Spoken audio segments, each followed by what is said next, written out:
MetsMusings is an unofficial, independent podcast covering New York's National League Baseball team. It is not affiliated in any way with Major League Baseball or the New York Mets. This is Len and Jeff from Baseball and Barbecue. And the one place to go for New York Mets news, Past week game reviews, upcoming series previews, interviews, analysis, opinion, and what's going down on the farm. It's Mets Musings with Gary Mack. So keep the faith, stay optimistic, and let's go Mets. Mets Musings with Gary Mack. Now it's time for some New York Mets baseball talk. Here's Gary Mack bringing you the latest news and analysis from Mets Nation and the world of baseball on another edition of Mets Musings.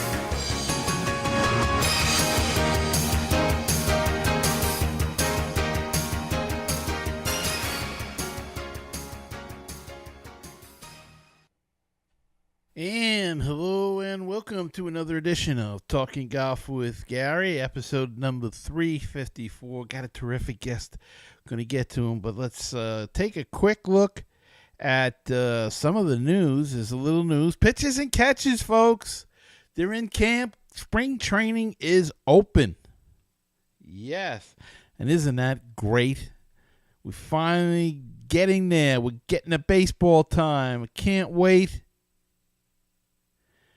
Pitches and catches is here. Just wonderful, wonderful news. Just to sound a little bit there. And the Mets have 4 players on the new Fangraphs Top 100 Prospects list. Peter Alonso, first baseman, he checked in at number 48 on that list. Andres Jimenez checked in at 52. Ronnie Mauricio is number 68. And third baseman Mark Vientos is 92, all on the Fangraphs Top 100s list. 2 of the players were on the Baseball Prospectus Top 101 prospect lists, and the 2 representative, Alonso and Jimenez, were on the MLB Pipeline new Top 100 prospects list as well. On the new Fangraphs list, there was quite a comparison made with one of the Mets picks, shortstop Ronnie Mauricio, who was 17 years old. 17 years old. He got compared to Fernando Tatis Jr., who everybody says is the number 2 or number 3 best prospect in all of baseball. They said in Fangraphs that this is what Fernando Tatis Jr. looked like at age 17, talking about Ronnie Mauricio. So, hey, look, there's some hope for the future. There are some players, they're low in the farm system, but they're there, and they're going to be here soon. You never know. Okay, Jacob deGrom put in a deadline on talking to the Mets about an extension. Brody Van Wagenen seemed to say it's no big deal and everything. I don't like when a player makes puts the deadline on the extension, because that could mean that he's ticked off, and apparently he was a little ticked off that the talks weren't progressing much in the last few weeks. So. But Brody seems to suggest that it shouldn't be viewed as a negative. I would not be crazy about it. I think they should get him signed, give him what he wants, maybe try to talk him down. I don't know what he wants, but if he's looking for a long time, a lot of years, maybe talk him down a few years, but increase the money. So it's sort of in the same area. But they got to get this guy signed. He's the key.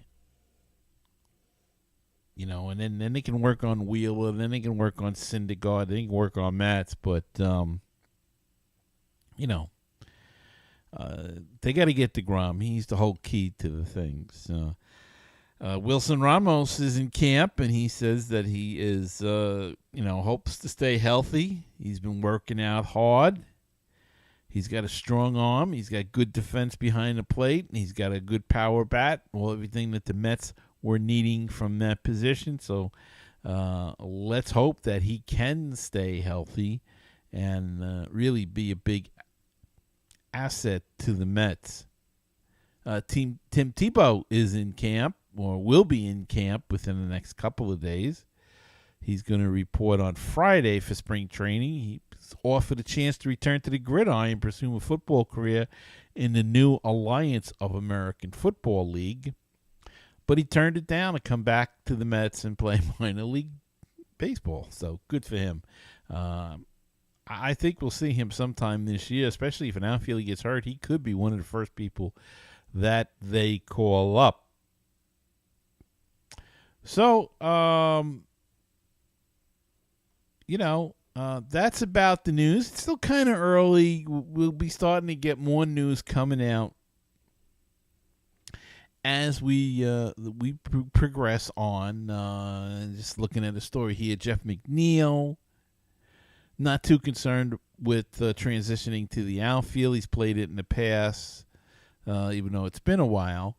He still has no concerns about going back. And, this was an interesting story. Jeurys Familia is so happy to be back. He turned down more money and a bigger contract to be a closer, and turned that down to come back to New York as a setup man. So good on him.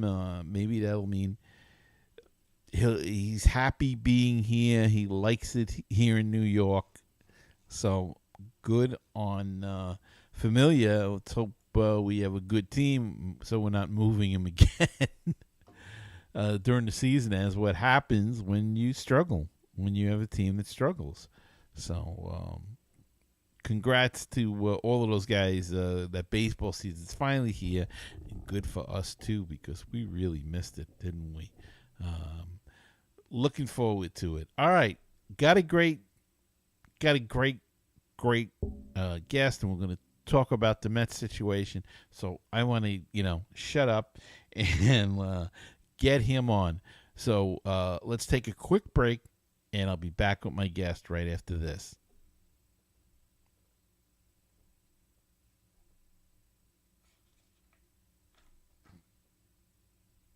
Looking for great Cardinals talk? Then check out Conversations with C70.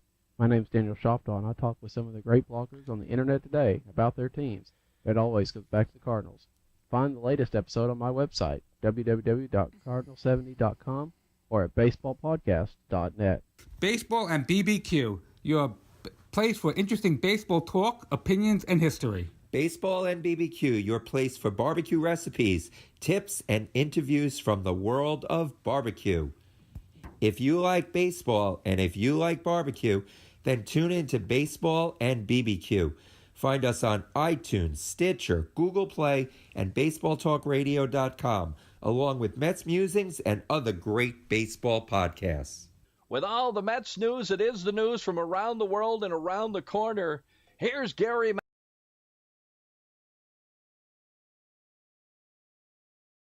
Joining me this evening is the beat writer, the Mets beat writer for Newsday, and his name is Tim Healy, and he's on the line. Tim, welcome to Mets Musings. Thank you for having me. Appreciate it. Thank you for coming on. Tim, you're down in Florida, and you got warm weather down there. Yeah. So far, so good. Yeah, I've been here a couple of days, and a lot of Mets players beat me down here, of course, but so far, so good.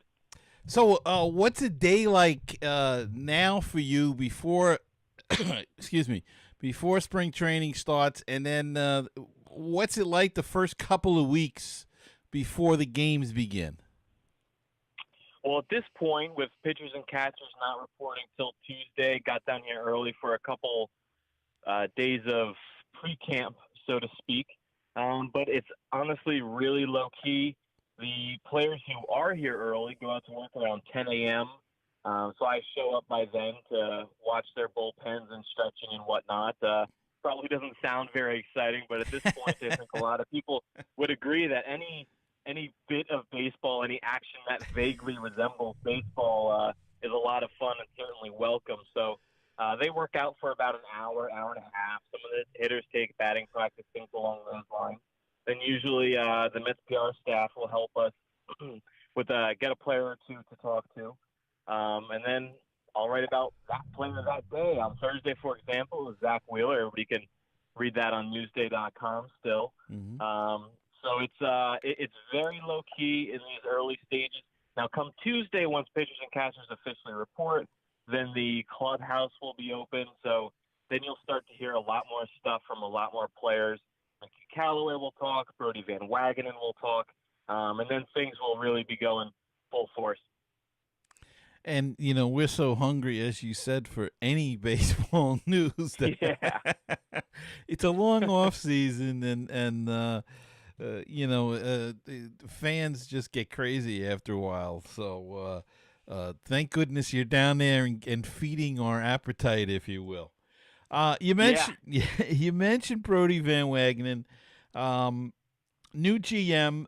What's your opinion on him for so far? What do you get from him? As a fan, I see a whole change in the attitude of the organization. Do you sense that too? Yes. In terms of Brody Van Wagenen's first few months, I think he did a pretty good job of reshaping the roster, plugging a lot of holes, making the organization deeper overall. That said, of course, if you're a fan, I think you'll always be disappointed in the lack of the big ticket item, no Harper, no Machado, nothing along those lines. But given the budget that Brody was able to work with, handed down from ownership, of course, I just think he did a reasonably good job allocating those resources. In terms of the aura or vibe, energy from the team, I think Brody is a great public speaker. He's good at talking up his players, his team, kind of convincing you that this is going to work and all of these moves are good. He's a very good public face for the team. And now it's a matter of, seeing if those moves actually work in practice, which should be fun. Yeah. Well, in a way, that's half the battle, right? He's trying to sell the team to the public, to the fans, to the season ticket holders, especially, and that's part of his job, I guess, a large part of it. Other than absolutely, of course, the acquisition of players is another large part. So you hinted on the depth and everything, and what do you think of the bullpen as it's currently constituted? I still think there's a move somewhere coming, but what do you feel? I think the bullpen, the bullpen, for me, the bullpen is sort of representative of how the season as a whole can go for the Mets. There are some pieces there for sure. If some things fall right, if a guy or two has a solid breakout season, then it can be a big-time strength. That said, it's no sure thing. Edwin Diaz, he seems like a pretty good bet to be as good as he was last year, or at least be a very good, reliable, all-star caliber closer. Familia, too. Seth Lugo, can he repeat his big 2018? Robert Gazelman, can he be good? I think he gets as a reliever, he gets a little overrated and lumped together with Seth Lugo. But Gazelman, for a lot of last season, if you look at the numbers, wasn't that good at preventing runs. And then there's Justin Wilson, who is mostly a known quantity.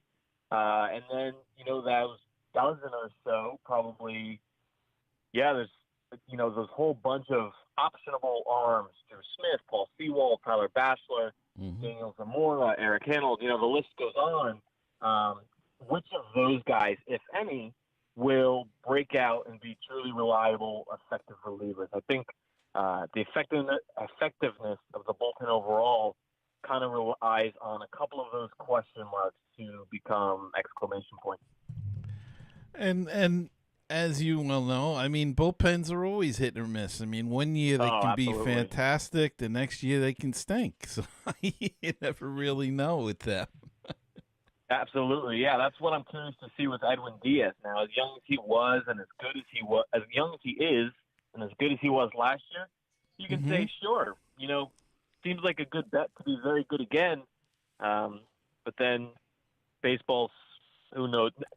Baseball's always good at reminding you that nobody knows anything. So, Right. It's funny that way. yeah, Well, the Mets got a catcher this week, and it's not exactly JT Realmuto, who they wanted to get earlier in the offseason. right. But they did sign Mesoraco to a minor league deal with a spring training invite. To me, I think that it was a good signing, and I think it's a somewhat of a curious signing. And do you foresee him opening the season with the team AAA? They also signed Wilson Ramos, of course, during the offseason.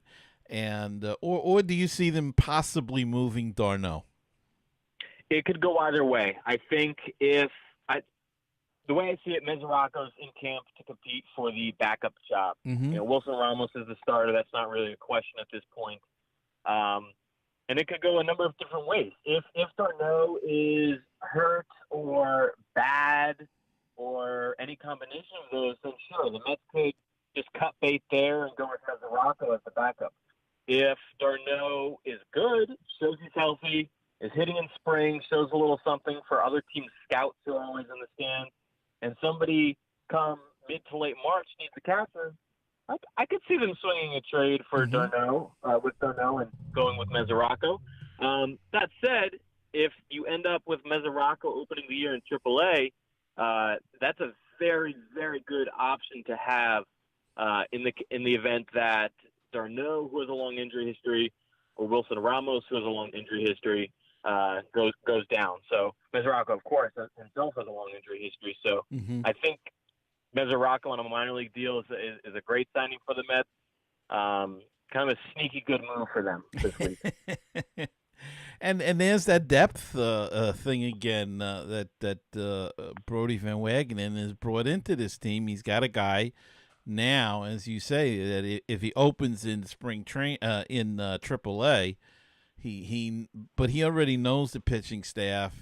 He knows the league, and it gives some chance for Tomas Nido to at least maybe get a little bit more seasoning.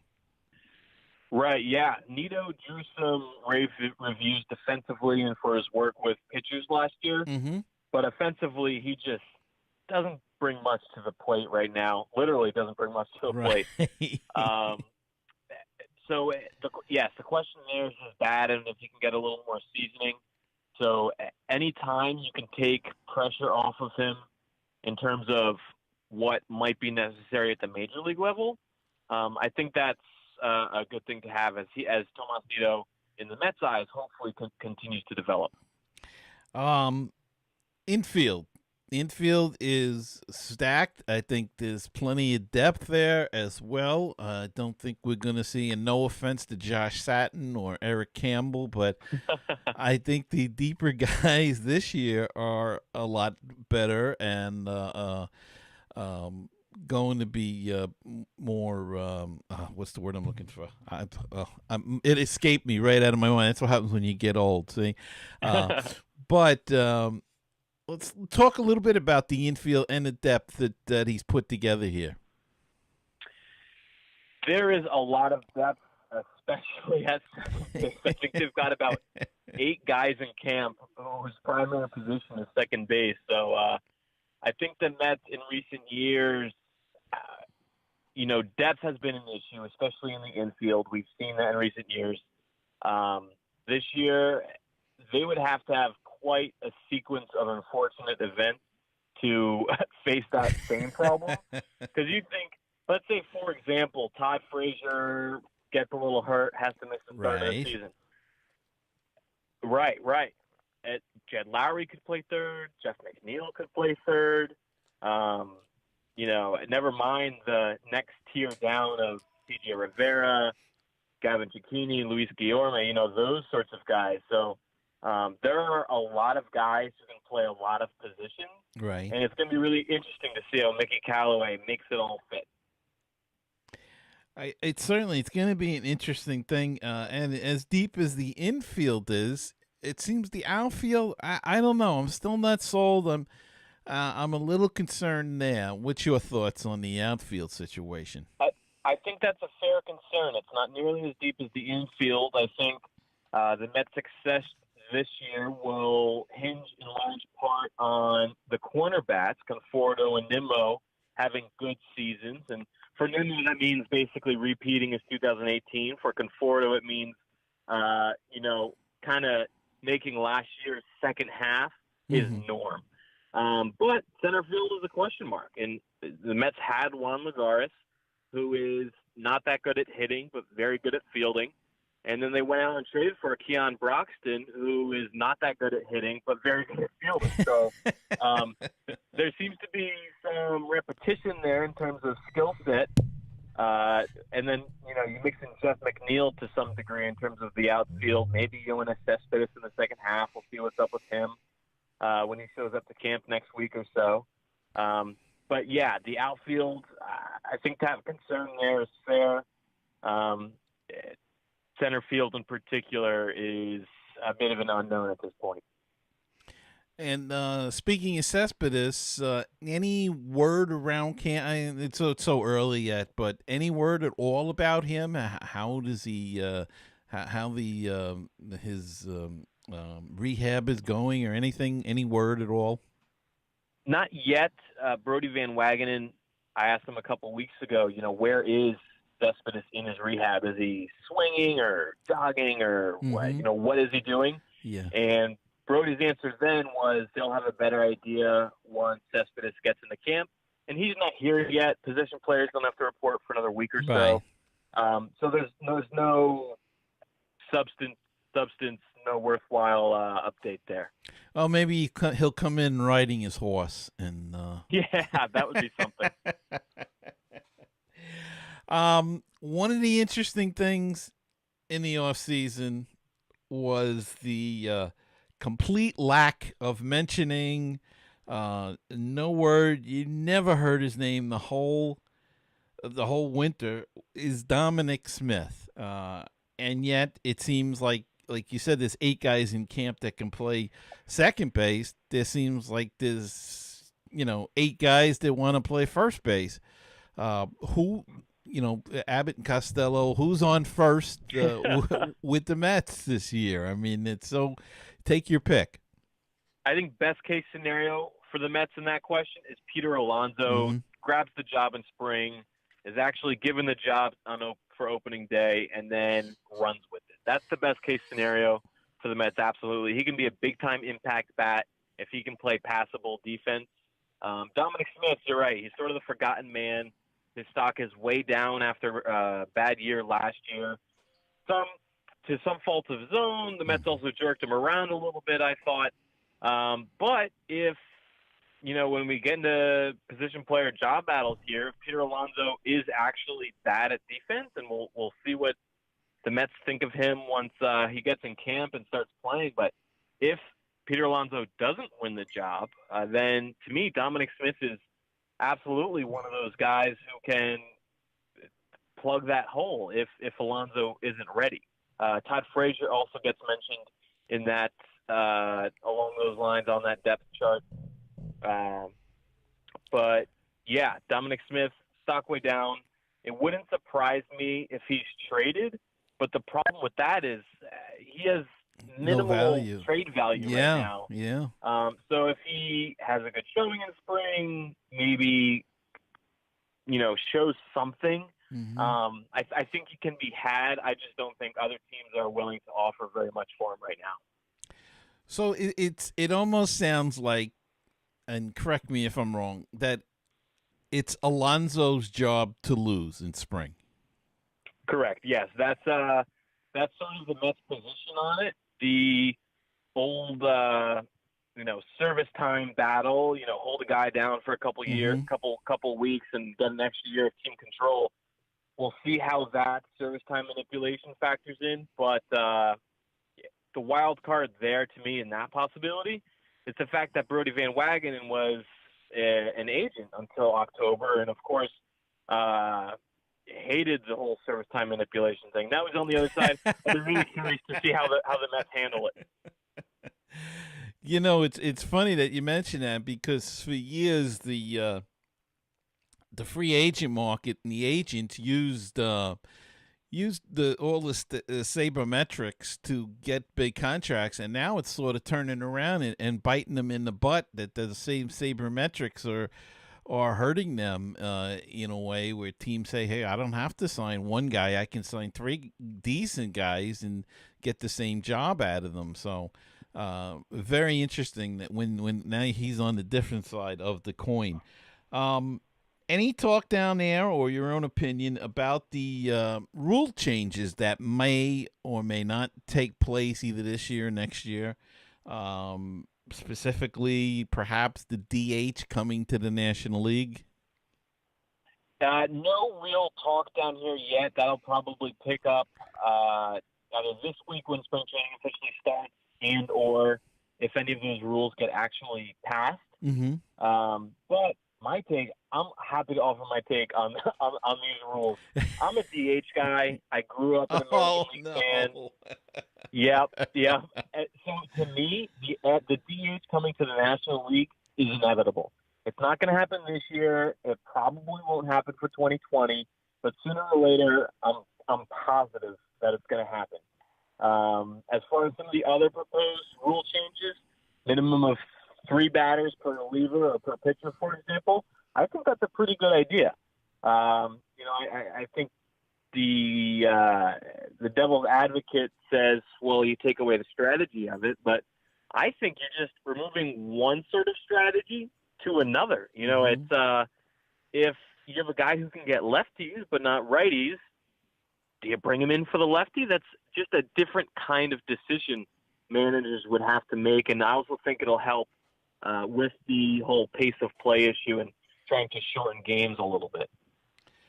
I'm against the DH. That's okay. Because I'm an old school guy, I guess, and the relief pitcher thing, I don't. I think it would almost have to go hand in hand because what happens if you have a situation where you bring a guy in and with one out, let's say, and he gets the first guy to hit into a double play, and the pitcher spot is leading off the next inning. Do you hit him in a close game, or you have to hit him then in a close game? I just think that. I don't know. I think it would almost, as much as I hate to see the DH, I think it would have to go hand in hand. Otherwise, sure. it's not. There's going to be a lot of people against it. Then I think if that rule was implemented, the actual rule would be, a pitcher has to face 3 batters or end the inning. So if he ends the inning before the 3 batters, then you can take him out to start the next inning. Because really, the point is to limit mid-inning pitching changes. Yeah. So that would be to me at least, a logical exception to that rule. And I noticed that some of the MLB writers and on MLB Network and a few of them have seemed to think that the Mets are in a good position should the DH come in within the next year or two, with Cespedes coming back and Cano and McNeil and Alonso potentially. What's your thoughts on that? I think that's spot on. The Mets, as constructed right now, and as they're set up for the next 2, 3, up to 5 years even, would benefit significantly from the DH. And for all the names that you mentioned, is Cespedes, when he comes back from his injury, going to be able to handle the corner outfield? I don't know. The Mets are going to find out. Can Alonso be a major league first baseman defensively? We're going to find out. What's Cano going to look like as he gets toward the end of his contract? Jeff McNeil, I think, can play a lot of different spots, and I like him in the super utility role. But if there was a DH, yes, that's another spot in the lineup where you could slot in and benefit from getting those at-bats. So the Mets, probably more than most NL teams, would benefit from the implementation of the NLDH. I just don't know how quickly it's going to come and how, if it doesn't happen for 5 years, it doesn't matter what the Mets roster looks like at this point. But if it happens in 2020, then that could be a boon, Yeah. I mean, the Players Association want it tomorrow. Right. I don't know, because there's probably, there's a number of teams that didn't plan for it. It makes you wonder, did Brody have an inkling at all about that this is possibly happening? Because he was an agent. Maybe he's heard things, and that's why he built the team the way he did. It's very interesting. Yeah, it wouldn't surprise me, and if and when the NLDH does come, perhaps Brody will be truthful on that subject. But unless we could slip him some truth serum right now, I don't know if he would say, "Oh yeah, Cano's going to be our DH in 2022." Just wait. Oh, and finally, have you talked to Mickey Callaway at all, and get his thoughts on the team that's been put together? I talked to Mickey a little bit, just the other day, and he seems excited. Maybe it's just the time of year, but Mickey to me seems much more easygoing and happier than he seemed for a lot of last summer. Of course, last summer when they were losing a lot, it's hard to be upbeat and easygoing constantly. But you just got a different feel about him. Granted, it's easy to feel good on day -3 of spring training. You know what I mean? Yeah. Well, I don't know if you can comment on this, but I felt as a fan last year that he improved after Sandy Alderson was gone. Now, I don't know whether it was because he felt more comfortable in the job halfway through the season. It just seemed that it almost seemed like a combination of things, that McNeil arrived, Sandy Alderson left, and he started playing more small ball, for lack of a better term. He seemed to hit and run more, seemed to let the guy steal a little bit more. I mean, I don't know the statistics. It's just a feeling that I had, and from watching the games, and I don't know. It almost seems like I don't want to be nasty about this, but it just seems like the was Alderson on him all the time, and maybe helping him along where he didn't have the freedom that he wanted. It's just my opinion. If you want to comment on that, you can. I think that's an interesting observation, and I had not connected those dots of Sandy leaving and Mickey and the team getting better. But now that you mention it, Sandy left in late June, and then the Mets started to pick it up in July. So it does match up time-wise. I just think it's probably, one, coincidental that they happen to match up, and two, in terms of, different style of play, more ceiling, more small ball, what have you. It gets to a certain point where they were terrible in June. The season, they're out of contention. The season's effectively over. It's a little bit of what do you have to lose? Yeah. You know what I mean? Jeff McNeil did give the team a different look when he was up, and he was really good. And then, of course, once you start winning a little bit, the manager is going to look better for sure, and he's going to be generally happier and all those things. Time-wise, I think it's mostly a coincidence. But that's interesting that you pointed that out. I hadn't connected those dots. Yeah, I don't know. I just felt that way, and again, I don't know if I'm right or wrong, but it just seemed awful coincidental to me that it happened like that. Who knows? Well, Tim, I want to thank you so much for taking some time. I know you're busy down there, and I hope we can do this again later on in spring training.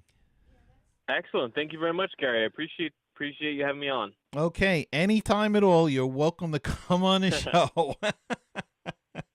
and thanks so much. You got it. Okay, bye-bye now. I'll be back right after this. Hey, baseball fans and book fans as well. This is Frank Nappy, author of the Legend of Mickey Tussler series, inviting all of you to learn more about my protagonist, Mickey Tussler, an incredible pitching prodigy who has autism. Follow Mickey's journey as he captures the hearts of fans everywhere with his blazing fastball and indomitable spirit. Please visit Amazon or www.franknappy.com for more information. Hi, this is the world-famous Mr. Brewtown of BrewtownSports.podomatic.com. You know, you can find us on Facebook, Twitter, and Google+. Brewtown Sports. You can also listen to the show at Stitcher.com, TuneIn.com, and iTunes.com. And we've got the new one. It's called BrewtownRadio.weebly.com. But the one that I'm most proud of being on is BaseballPodcast.net. It is the home of great baseball talk shows. Check it out, my show and all kinds of other programs all about Major League Baseball. So check it out. That's baseballpodcast.net, the home for great baseball talk shows. 516-619-6341. That is the comment voicemail hotline if you'd like to be a part of the show, and drop us a line, leave us a comment or a voicemail question, anything at all. Call that number 516-619-6341, or go to MetsMusings.com and click on that widget in the middle of the screen, and that's a speak pipe, and you can leave a voicemail right through your computer through your computer's microphone. Or if you prefer to do things the old-fashioned way, send us an email at metsmusings@gmail.com. The Facebook page is facebook.com/groups/MetsMusings, and the Twitter handle is at MetsMusings1. And if you'd like to help out the show, check out our Patreon page. Check out the campaign at patreon.com/MetsMusings.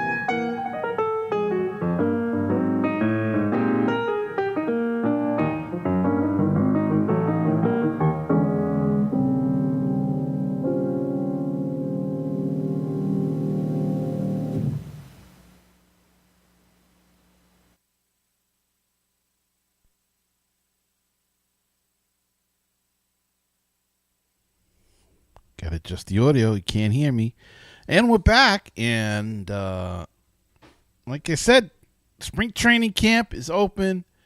Everything is getting exciting. We still have ice and snow here in the Northeast, but try to shake it off because baseball is right around the corner. Another few weeks, we'll be having some games and more stories coming out from down at Port St. Lucie, and that'll be a great thing because we've been starved for baseball, haven't we, all winter? Football just doesn't do it, and golf is starting up, so that's okay. But baseball is what we're really looking for, so it'll be here before you know it. All right, and that's going to wrap it up for this week's show. I hope you enjoyed it, and I want to thank my guest, Tim Healy of Newsday. We're going to have him on again throughout the season, I hope. I want to get him again towards the end of spring training, maybe the middle of spring training, the end of spring training, and we'll see how the schedules work, and I'd love to get him on during the season. Do have the opportunity now, hopefully, to do so, and be great to get him on and talk to him as the Mets progress through the 2019 season. And I want to thank you all for listening, and don't forget to subscribe on iTunes, Google Play, YouTube, and coming soon, Spotify. So go check it out on Spotify, the show, wherever you listen or view the podcast. Hit the subscribe button, and that helps me grow the show and expand to new listeners. And remember, until the next time, keep the faith, stay optimistic, and let's go Mets. See you next time. Have a great night, everybody.